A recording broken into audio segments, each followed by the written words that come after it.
ఆదివారం ఆయన పునరుత్థాన దినంలో మనమందరము చేరి ఆయనను స్తుతించడానికి,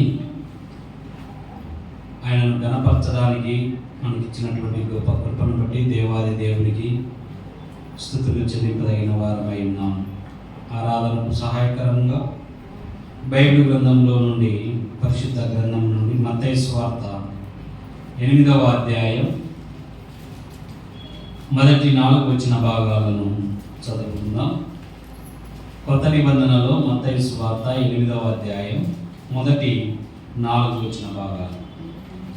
ఆయన ఆ కొండ మీద నుండి దిగి వచ్చినప్పుడు బహుజన సమూహములు ఆయనను వెంబడించు. ఇదిగో కుష్ఠరోగి వచ్చి ఆయనకు మొక్కి, ప్రభువా, నీకు ఇష్టమైతే నన్ను శుద్ధునిగా చేయగలవను. అందుకు ఆయన చేయి చాపి వారిని ముట్టి, నాకు ఇష్టమే, నీవు శుద్ధుడు కమ్మని చెప్పగా తక్షణమే వాని కుష్ఠరోగము శుద్ధి అయింది. అప్పుడు యేసు ఎవరితోనూ ఏమీ చెప్పకుసుమి, కానీ నీవు వెళ్ళి వారికి సాక్షార్థమై నీ దేహమును యాజకునికి కనపరుచుకొని మోషే నియమించిన కానుక సమర్పించమని వానితో చెప్పాను. ప్రభునందు ప్రియులారా, ఈ ఉదయకాలం ప్రభువారిని స్తుతించడానికి చేరి వచ్చినాము. మనం కూడా ఒకప్పుడు ఇటువంటి భాగ్యం లేని వారిని, ఇలాగూ దేవుని సన్నిధికి రాలేక దూరంగా ఉన్న వారిని, కానీ ఆయన మనకు గొప్ప కృపనిచ్చి ఇలాగూ మనలను ప్రభు సన్నిధికి నడిపించి ఉన్నాడు. ఇలాగూ దేవుని సన్నిధిలో మోకరించి కీర్తించి ఆయనను ఆరాధించే గొప్ప భాగ్యం అనుగ్రహించి ఉన్నాం. ఇది దేవుడు మనకి ఇచ్చినటువంటి గొప్ప భాగ్యం. ఈ ఉదయకాలం మనం చదువుకున్న భాగం గమనిస్తే మత్తయి సువార్త 8వ అధ్యాయం మొదటి 4 వచ్చిన భాగాలు మనం చదువుకున్నాం. ఇక్కడ ఒక కుష్ఠరోగి యేసుక్రీస్తు సన్నిధికి రావడం మనం చూస్తూ ఉన్నాం. దేవుని సన్నిధికి వస్తూ ఉన్నాడు. ఇదిగో ఆయన కుష్ఠరోగి వచ్చి ఆయనకు మొక్కి, ప్రభువా, నీకు ఇష్టమైతే నన్ను శుద్ధినిగా చేయగలవలేను. మనం చదువుకున్న భాగం ఎక్కువగా మనకు తెలిసిన వర్తమానాలే. ఈ మత్తయి సువార్త మనం ఎక్కువసార్లు మన యొక్క వ్యక్తిగత జీవితంలో, సంఘంలో చాలా సందర్భాలలో వినిన వారమై ఉంటాం.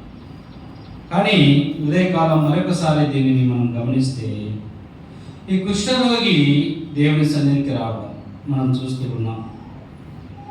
8వ అధ్యాయం మొదటి వచ్చిన భాగంలో ఇలా వ్రాయబడినది, ఆయన ఆ కొండ మీద నుండి దిగి వచ్చినప్పుడు బహుజన సమూహములు ఆయనను వెంబడించెను. యేసుక్రీస్తు ప్రభువారు కొండ మీద నుండి దిగి వస్తూ ఉన్నాడు. ఆయనతో పాటు బహుజన సమూహాలు ఆయన వెంట వస్తూ ఉన్నాయి. ఈ కుష్ఠరోగి ఎక్కడ ఉన్నాడు అంటే కొండ దిగువ భాగంలో ఉన్నాడు. మనం బాగా చూడండి, ఆయన కొండ మీద నుండి దిగి వచ్చినప్పుడు అన్నాడు. యేసుక్రీస్తు ప్రభువారు కొండ మీద నుండి దిగి వచ్చాడు. కుష్ఠరోగి కొండ దిగువ భాగంలో ఉన్నాడు.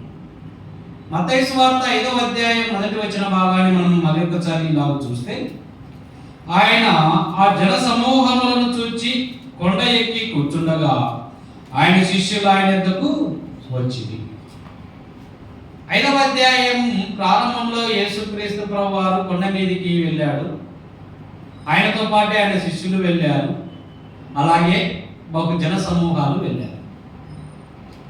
ఆయన వారికి బోధించినట్టు మనం చూస్తాం. చాలా సందర్భాలలో కొండ మీద ప్రసంగాలను మనము అనేక సందర్భాలలో వినిన వారిని, వాటిని గురించి ప్రత్యేకంగా చెప్పవలసిన అవసరం ఏమీ లేదు. ఆయన కొండ మీదకి ఎక్కాడు. బహుజన సమూహాలు ఆయనతో పాటు వచ్చాయి. ఆయన శిష్యులు ఆయన వద్దకు వచ్చారు. ఆయన వారికి బోధించారు.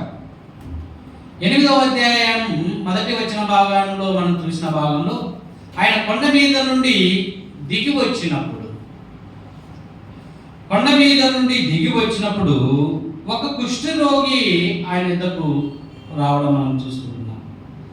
వచ్చి ఆయనకు మొక్కి, ప్రభువా నీకు ఇష్టమైతే నన్ను శుద్ధినిగా చేయగలవని.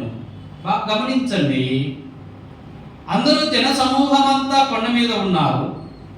కుష్ఠరోగి ఒక్కడు ఎక్కడ ఉన్నాడు? కొండ దిగువ భాగంలో ఉన్నారు, అంటే కొండ క్రింద ఉన్నాడు. దానికి కారణం ఏమిటి? ఎందుకు ప్రజలందరూ ఒక చోట ఉంటే ఈ కుష్ఠరోగి ఒక చోట ఉన్నాడు? అంటే మనకు అక్కడే కనపడుతుంది అతను ఒక కుష్ఠరోగి. అంటే జన సమూహంలోకి వెళ్ళకూడదు, ప్రజలున్న చోట వెళ్ళకూడదు, ప్రజలున్న చోట నివసించకూడదు. ఈ మధ్య నేను కడపకి వెళ్ళి ఒకసారి బస్సులో వస్తున్నాను. బస్ అంతా ఫుల్గా ఉంది, ఒక సీట్ ఖాళీ ఉంది. అక్కడ ఒక వ్యక్తి కూర్చున్నాడు. అతనికి మొహానికి తలలో గుల్లల మాదిరి ఉంటాయి కదా, కొంచెం చర్మమే, అదేం అంటురోగం కాదు, అది ఉంది. అందరూ నిలబడుకున్నారు, కానీ ఆ సీటులో పక్కన అతని పక్కన ఉండే స్థలంలో ఎవరు కూర్చోవడం లేదు. ఎందుకు అంటే అతని మొహంను చూసినప్పుడు అతనికి ఉన్నటువంటి ఆ గుల్లలు అవి ఏమైనా అంటురోగం అంటే కాదు, కానీ అతనిని చూసి అతని కాడ కూర్చోవడానికి ఎవరు ఇష్టపడడం లేదు. ఈ జన సమూహాలు యేసుక్రీస్తు ప్రభువారి దగ్గర ఉన్నప్పుడు కుష్ఠరోగి కొండ దిగువ భాగంలో ఉన్నాడు. ఎందుకంటే అతనికి ఉన్నటువంటి రోగం అదే కుష్ఠరోగం. ఇప్పుడు చూడండి 8వ అధ్యాయం 2వ వచనంలో ఆ కుష్ఠరోగి వచ్చి ఆయనకు మొక్కి ఏం చేస్తున్నాడు? ప్రభువా నీకు ఇష్టమైతే నన్ను శుద్ధినిగా చేయగలవు నేను. మొదటిగా గమనించండి, కుష్ఠరోగి ఎక్కడికి వచ్చాడు? యేసుక్రీస్తు ప్రభువారి దగ్గరికి వచ్చాడు. ఇది ఎంతో కఠినమైనటువంటిది రావడం అంటే. దూరంగా ఉన్నటువంటి వ్యక్తి కొండ దిగువ భాగంలో, కొండ పైన ప్రజలుంటే ఎంతో దూరంలో ఉన్నాడు. అలాంటి ఆ కుష్ఠరోగి ఆయన దగ్గరికి వచ్చాడు. ఆయన దగ్గరికి వచ్చి ఆయన మొక్కాడు. నొక్కి, ప్రభువా నీకు ఇష్టమైతే నన్ను శుద్ధినిగా చేయగలరు. ఎందుకు ఈ కుష్ఠరోగి లాక్కొచ్చాడు? దూరంగా ఉన్నటువంటి వ్యక్తి జన సమూహాన్ని చూసి చాలా దూరంలో ఉన్నవాడే, కానీ అతను రావడానికి కారణం ఏమిటంటే యేసుక్రీస్తు ప్రభువారు బోధించినటువంటి ఆ మాట, ఆ వాక్యం. చూడండి, ఇది 7వ అధ్యాయం 7వ వచనాన్ని మనం ఒకసారి చూస్తే, అడుగుడి మీకు ఇయ్యబడును, వెదుకుడి మీకు దొరకబడును అన్నాడు. అదే 5వ అధ్యాయం 46వ వచన భాగాన్ని మనం గమనిస్తే, మీరు మిమ్మల్ని ప్రేమించిన వారినే ప్రేమించినట్లా మీకేమి ఫలము కలుగు, సుంకరులను అలాగూ చేయించును. 6వ అధ్యాయం 8వ వచనాన్ని మనం గమనిద్దాము. మీరు మీ తండ్రిని అడగక మునిపే మీకు ఒక్కరుగా ఉన్నవేమో ఆయనకు తెలియను. కొండ మీద ప్రసంగంలో యేసుక్రీస్తు ప్రభువారు అనేక లేఖన భాగాలను వివరించాడు. అందులో ఆయన చెప్తున్నటువంటి మాటలు, మీరు మిమ్మును ప్రేమించిన వారినే ప్రేమిస్తే. మనం ఎక్కువగా ఎవరిని ప్రేమిస్తాము? అన్ని బాగున్నవారు, అందంగా ఉన్నవారు, ఆస్తిపరులు, ఉద్యోగస్తులు, కుష్ఠరోగులను ప్రేమిస్తామా? లేదు. సరిగా లేని వారిని ప్రేమిస్తామా? లేదు. మిమ్మును మీరు ప్రేమించిన వారినే ప్రేమించిన యెడల మీకేమి ఫలం కలుగు. అలాగే ఇక్కడ 8వ వచనంలో అంటున్నారు, మీరు మీ తండ్రిని అడగక మునుపే మీకు అక్కరగా ఉన్నవే ఆయనకు తెలియదు. అలాగే 7వ అధ్యాయం 8వ వచనంలో అంటున్నాడు, అడుగుడి మీకు ఇవ్వబడును, వెదుకుడి మీకు దొరుకును, తట్టుడి మీకు తీయబడును. అడుగు ప్రతివాడును పొందును, వెదుకువాడికి దొరుకును, తట్టువాడికి తీయబడును. ఇప్పుడు కుష్ఠరోగి ఏం చేస్తున్నాడు? ఆయన ఎద్దకు వచ్చి అడుగుతూ ఉన్నాడు. ప్రభువారు చెప్పినటువంటి మాటలను జాగ్రత్తగా విన్నాడు. ఆయన అన్నాడు కదా, అడుగుడి మీకు ఇవ్వడును, తట్టుడి మీకు తీయబడును అన్నాడు. కాబట్టి కుష్ఠరోగి ఆయన ఎద్దకు వచ్చాడు. ఆయన ఎద్దకు వచ్చి మ్రొక్కి ఆయన అడుగుతున్నాడు, ఏమని? ప్రభువా నీకు ఇష్టమైతే, చూడండి ఆ మాట గమనించండి, నీకు ఇష్టమైతే, నా ఎడల ఎవరు ఇష్టం చూపడం లేదు, నన్ను ఎవరు ప్రేమించడం లేదు, నేను ఎవరికి ఇష్టం లేదు. నీకైనా ఇష్టమా? నీవైనా నన్ను ప్రేమిస్తున్నావా? నువ్వు ఇంక ఇష్టమైతేనే. చాలామంది మనం ఎవరిని ఇష్టపడము, ముఖ్యంగా అనారోగ్యాలతో ఉన్న వారికి ప్రజలు ఎవరు ఇష్టపడరు. కాబట్టి ఆ కుష్ఠరోగి తన యొక్క బాధను దేవుడి సన్నిధిలో చెప్తున్నాడు. నీకు ఇష్టమైతే నన్ను శుద్ధినిగా చేయగలవను. నీకైనా ఇష్టమా ప్రభువా? చూడండి, ప్రభువారు అంటున్నాడు, అందుకైనా వాని చెయ్యి చాపి వాని ముట్టి నాకు ఇష్టమే. ఎంత గొప్ప మాట! అంతవరకు ఎవరు అతనిని ప్రేమించలేదు, ఎవరు అతని ఎడల ఇష్టమును చూపడలేదు, ఎవరు అతనిని దరికి తీర్చుకోలేదు, దగ్గరకు రానివ్వలేదు. అని యేసుక్రీస్తు ప్రభువారు అంటున్నాడు, నాకు ఇష్టమే, నీవు శుద్ధుడవు కమ్మని చెప్పగా తక్షణమే వాని కుష్ఠ రోగము శుద్ధి ఆయను. నాకు ఇష్టమే. ఎవరు ప్రేమించకపోయినా నిన్ను నాకు ఇష్టం, నాకు ఇష్టమే, నీవు శుద్ధుడివిగా కా. వాని ముట్టగానే వాడు శుద్ధుడయ్యాను. ప్రభునందు ప్రియులారా, కుష్ఠరోగిని ఎవరు ప్రేమించలేదు, కానీ యేసుక్రీస్తు ప్రభువారు ప్రేమించారు. అతను అడిగాడు, ప్రభువా నీకు ఇష్టమైతేనే. నా యందు ఎవరు ఇష్టం చూపడలేదు, నీకు ఇష్టమైతే నన్ను శుద్ధినిగా చేయి.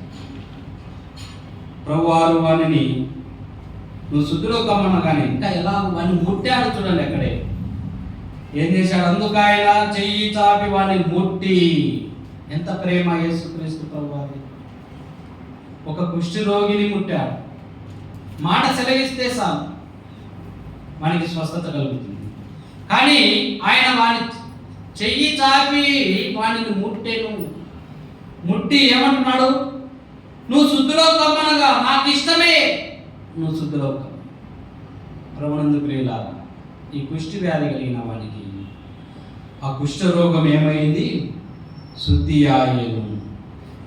మన యొక్క వ్యక్తిగత జీవితాన్ని మనం పరీక్షిస్తే మనం కూడా కుష్ఠ రోగం లాంటి వారు, మనం కూడా అలాంటి కుష్ఠరోగంతో బాధపడుతున్నాం. శరీర సంబంధమైన మనకు కూడా వ్యాధి ఉంది. ఒకటి శరీర సంబంధమైనటువంటి వ్యాధి లేవా? ఎన్నో మన శరీరంలో ఎన్నో వ్యాధి. శరీర సంబంధమైనటువంటి వ్యాధి, ఆత్మ సంబంధమైనటువంటి వ్యాధి. చూడండి, యెషయా గ్రంథం 1వ అధ్యాయం 5వ వచన భాగం. యెషయా గ్రంథం 1వ అధ్యాయం 5వ వచన భాగం. నిత్యము తిరుగుబాటు చేయవచ్చు, మీరేలా ఇంకను కట్టబడదురు. ప్రతివాడు నడినెత్తిన వ్యాధి కలిగి ఉన్నాడు, ప్రతి వానికి ఉండే బలహీనమాయను. అరకాలు మొదలుకొని తల వరకు స్వస్థత కొంచెమైనను లేదు. ఎక్కడ చూసినా గాయములు, దెబ్బలు, పచ్చిపుండ్లు, అవి పిండబడలేదు, కట్టబడలేదు, తైలముతో మెత్తన చేయబడలేదు. పోనీ మనమేమన్నా మంచి వారమా? మనం కూడా ఎలాంటి వారము? ప్రతి వాడు అంటే ప్రతి వ్యక్తి, దాంట్లో భేదం లేదు. ప్రతి వాడు నడినెత్తిన వ్యాధి కలిగిన వాడు, ప్రతి వాడికి ఉండే బలహీనమాయను. అరకాలు మొదలుకొని తల వరకు స్వస్థత కొంచెమైనను లేదు. మనం కూడా రోగములతో ఉన్నవారు, శరీర సంబంధమైన రోగములతో ఉన్నవారని, మనకు స్వస్థత లేని వారిని, స్వస్థత కొంచెమైనను లేదు. మరొక భాగం చూద్దాం. ఇర్మియా గ్రంథం 10వ అధ్యాయం 9వ వచన భాగం. ఇర్మియా గ్రంథం 17.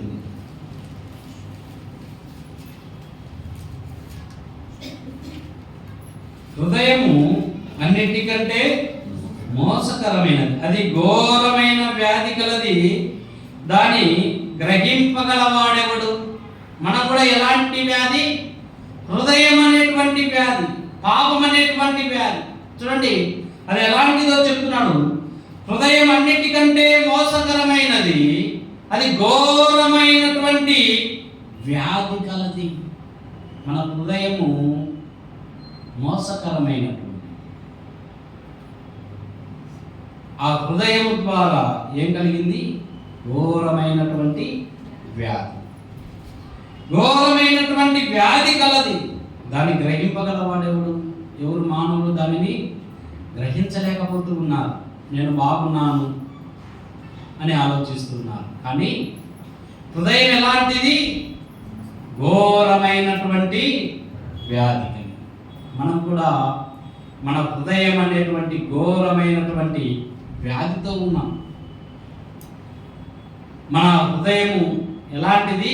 ఘోరంగా ఆలోచనలు, మన ఆలోచనలు, మన క్రియలు, మన మాట, మన తీరు, మన ప్రవర్తన, మన జీవితం, మన పుట్టుక, మన పెరుగుదల సమస్తమును ఎలాంటిది? పాపం అనేటువంటి ఘోరమైనటువంటి వ్యాధితో నిండిన వారని. పైకి బాగా ఉన్నాము, కానీ మన అంతరంగము ఘోరమైనటువంటి పాపములతో నిండినటువంటిదే. మన హృదయం పాపం అనేటువంటి ఘోరము వ్యాధితో నిండి ఉన్నది. మనం ఎప్పుడు యేసుక్రీస్తు ప్రభువాన్ని అడగలేదు, నేను పాపిని, నన్ను స్వస్థపరచు. చూడండి, కీర్తనల గ్రంథం 41వ అధ్యాయం 4వ వచనం. దావీదు కీర్తనలు 41:4.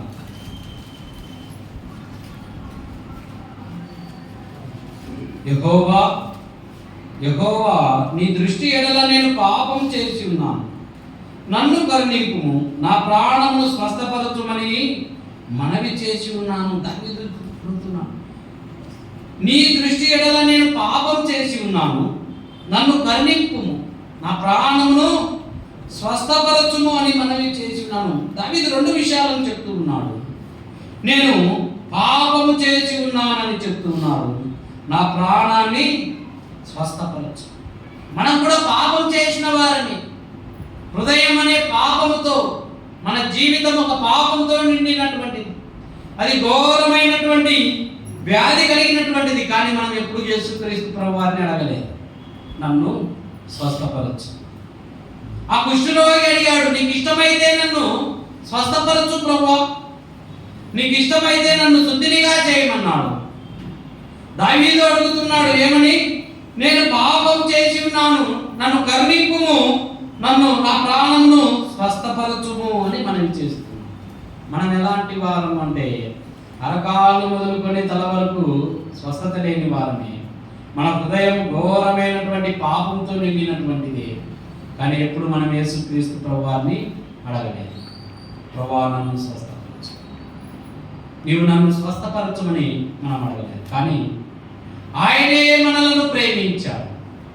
యేసుక్రీస్తు ప్రభువారే మనం ఇంకను రోగులమై ఉండగానే, పాపులమై ఉండగానే, పాపమనే కుష్ఠుతో పడిపోయిన వారమై ఉండగానే, పాపమనే కుష్ఠుతో దేవునికి దూరంగా ఉన్న వారమై ఉండగానే ఆయన మనలను తన సన్నిధికి నడిపించి ఉన్నాడు. మనం దూరస్తులమైగా ఉండగానే ఎఫెసీ పత్రికలో 2వ అధ్యాయంలో వ్రాయబడింది, మీ అపరాధముల చేతను పాపముల చేతను మీరు చచ్చిన వారై ఉండగా ఆయన మిమ్మును క్రీస్తుతో కూడా బ్రతికించి. మనం కూడా పాపమనే కృష్టితో పడిపోయినటువంటి వారిని. మన అపరాధముల చేత, పాపముల చేత మనం ఎలాంటి వారము? చచ్చినటువంటి వారమే. కుష్టి వ్యాధి కలిగిన వాడు బ్రతికి ఉన్నాడు, కానీ అతడు చనిపోయిన వాడితో సమానం. ఎందుకు? ఎవరు అతనిని ప్రేమించలేదు, ఎవరు అతని ఎడల దయను చూపలేదు, ఎవరు అతని కనికరించలేదు. ఎంత వేదన అనుభవించుంటాడు. మనం కూడా పాపమనే ఆ కుష్టితో పడిపోయిన వారమే, అరకాలు మొదలుకొని తల వరకు స్వస్థత లేని వారమే. కానీ చూడండి, యేసుక్రీస్తు ప్రభువా మనల్ని ఏం చేశాడు? మీ అపరాధముల చేతను, మీ పాపముల చేతను మీరు చచ్చిన వారై ఉండగా ఆయన మిమ్మను క్రీస్తుతో కూడా బ్రతికించింది. ఆ కుష్టి వ్యాధి కలిగిన వాడిని స్వస్థపరిచినటువంటి యేసుక్రీస్తు ప్రభువారు మనం కూడా పాపమనే కుష్టితో ఉన్నప్పుడు ఆయన మనల్ని కూడా క్రీస్తుతో కూడా బ్రతికించినటువంటి వాడు. మనమైతే ఆయనను అడగలేదు, కానీ ఆయనే మనలను ప్రేమించి, ఆయనే మన ఎడల తన కనికరమును చూపి, మనం ఆయనకు దూరస్థులముగా ఉండగానే, ఇదే 2వ ఎఫెసీయులకు రాసినటువంటి పత్రిక 12లో అంటాడు, ఆ కాలమందు ఇశ్రాయేలుతో సాపౌరులు కాక పరదేశులను, వాగ్దాన నిబంధనలు లేని పరజనులను, నిరీక్షణ లేని వారును లోకమందు దేవుడు లేని వారునై ఉండి క్రీస్తుకు దూరస్తులై ఉంటుందని మీరు జ్ఞాపకం చేసుకుని. ఎలాంటి వారంట? మనము ఇశ్రాయేలుతో సహపౌరులం కాదు, పరదేశులము. కుష్టి వ్యాధి కలిగిన వారు పరదేశుడే, ఓ చోట ఉండడానికి వీల్లేదు, ఎక్కడో అరణ్యంలో ఉండాలి. మనం కూడా పాపమనే కుష్టితో క్షమాపణ లేని వారమై, స్వస్థత లేని వారమై, మనం కూడా పరదేశులని. స్వస్థత కొరకు ఎక్కడికంటే ఎక్కడికి వెళ్ళేవారు, పాప క్షమాపణ కొరకు ఏమంటేవి చేసేవారు. చూడండి, పరదేశులను, నిరీక్షణ లేని వారు, క్రీస్తుకు దూరస్తులము. కుష్టి వ్యాధి కలిగిన వారు దూరస్తులై ఉన్నారు. ఎక్కడ? కొండ దిగువ భాగంలో ఉన్నారు. మనం కూడా దూరస్తులమై ఉండను. ఇప్పుడు చూడండి, ప్రభువారు ఏం చేశారు? అయినను మునుపు దూరస్తులైన మీరు ఇప్పుడు క్రీస్తు యేసునందు క్రీస్తు రక్తం వలన సమీపస్తులై ఉన్నారు. మనం కూడా దూరస్తులమే, పాపముతో, హృదయం అనే పాపపు కుష్టితో దూరస్తులంగా ఉంటాం. కానీ దూరస్తులైన మనం క్రీస్తు యేసునందు క్రీస్తు రక్తము వలన.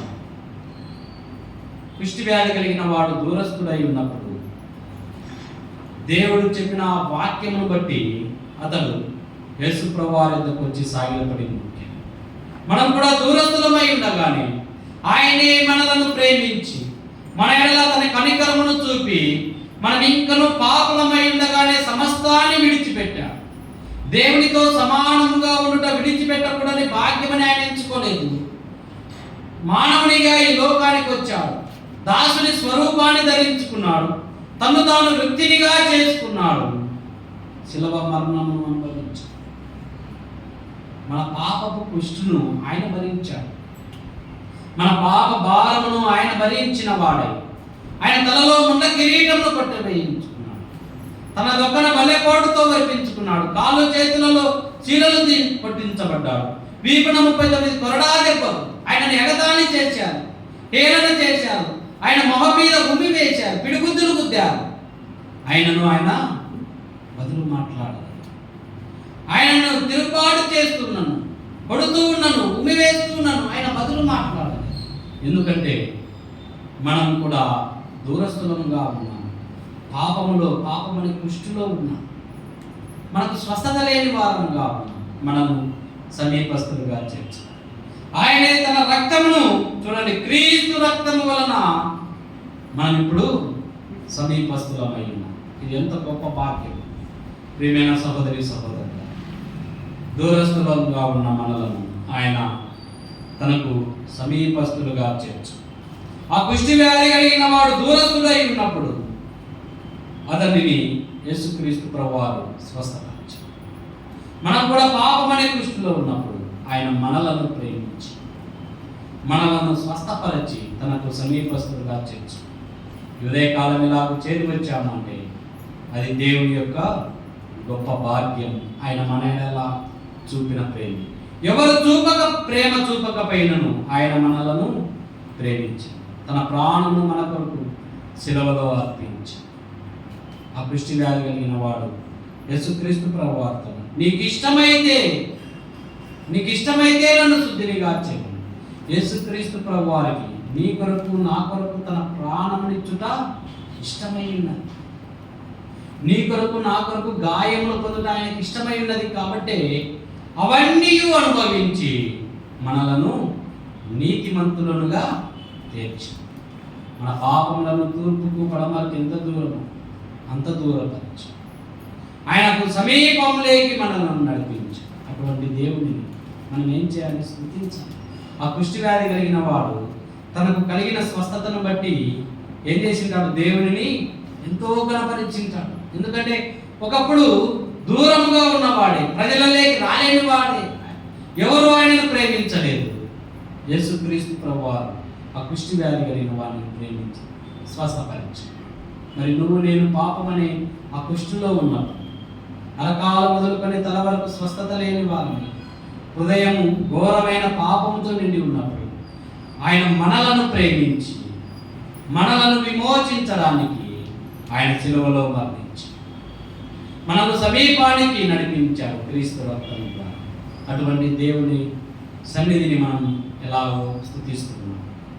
ఆయన చేసిన గొప్ప కార్యములను నువ్వు నేను తలుస్తున్నాను. ఆయన మన ఎడల చూపిన ప్రేమను బట్టి యేసుక్రీస్తు ప్రభువారిని మన హృదయపూర్వకంగా ఆరాధిస్తున్నాము. హృదయకాలం మన ఆరాధనలో, మన స్థుతులలో జ్ఞాపకం చేసుకున్నాం. మనం ఎలాగో దేవుని స్తుతిస్తున్నాం.